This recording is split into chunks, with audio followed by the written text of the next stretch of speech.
പോയേച്ചു വന്ന മകന്റെ കാലിലെ ഷൂസ് കീറി.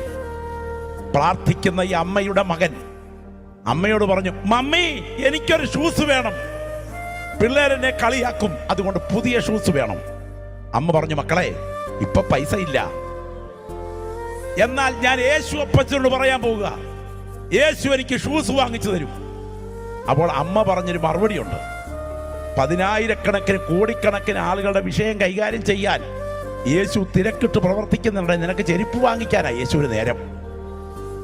ഈ കുഞ്ഞ് ആ മെത്തപ്പുറത്ത് കയറി 2 കൈയും മുകളിലോട്ട് ഉയർത്തിപ്പിടിച്ച് കിടക്കുന്നതിന് മുമ്പ്, യേശു അപ്പച്ച എനിക്ക് ഷൂസ് വേണം, ആമേൻ, കിടന്നുറങ്ങി. 2-ാം ദിവസവും ഇത് തുടർന്നു. 3-ാം ദിവസം പ്രാർത്ഥിച്ച് കിടന്നുറങ്ങിക്കഴിഞ്ഞ് തൊട്ടങ്ങേപ്പുറത്തെ വീട്ടിലെ ധനാഢ്യനായൊരു മനുഷ്യൻ, കുബേരനായൊരു മനുഷ്യൻ ഇവരുടെ വീടിന്റെ മുൻപിൽ വന്ന് കൊട്ടി. കതക് തുറന്നപ്പോൾ ഒരു കവർ കൈമാറ്റം ചെയ്തിട്ട് പറഞ്ഞു, പകല് ഷൂസ് വാങ്ങിച്ചോണ്ട് മോന് വേണ്ടി, എന്റെ മോന് വേണ്ടി കൊണ്ടുവന്നതാ.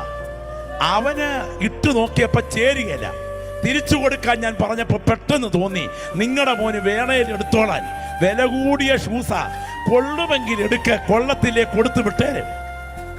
ഈ അമ്മ ഇത് പൊളിച്ച്, ഷൂസിന്റെ കവർ പൊളിച്ച് അവന്റെ മുൻപിൽ ഇങ്ങനെ വെച്ചു കടന്നുറങ്ങി. രാവിലെ കുഞ്ഞ് കണ്ണ് തൊരുമ്പി തുറന്നപ്പോ കൺമുൻപിലിരിക്കുന്ന ഷൂസ് കണ്ടുകൊണ്ട് ചാടിക്കേറി അത് കാലിലെടുത്തിട്ടു. ഇട്ടപ്പം കൃത്യം വരച്ചു വെച്ചതുപോലെ യോജിക്കുന്നു. ഓടി അടുക്കളയിൽ ചെന്ന് ജോലി ചെയ്യുന്ന അമ്മയോട് പറഞ്ഞൊരു വാക്കുണ്ട്, അമ്മേ എനിക്ക് ഷൂസ് വേണമെന്ന് മാത്രമല്ല, എൻ്റെ കാലിൻ്റെ അളവ് പോലും എൻ്റെ യേശുവിന് നന്നായിട്ടറിയാം. ഇന്ന് രാത്രി അനുഭവം പ്രാപിച്ച അനേക ദൈവമക്കൾ ഇതിനകത്തിരിപ്പില്ലേ?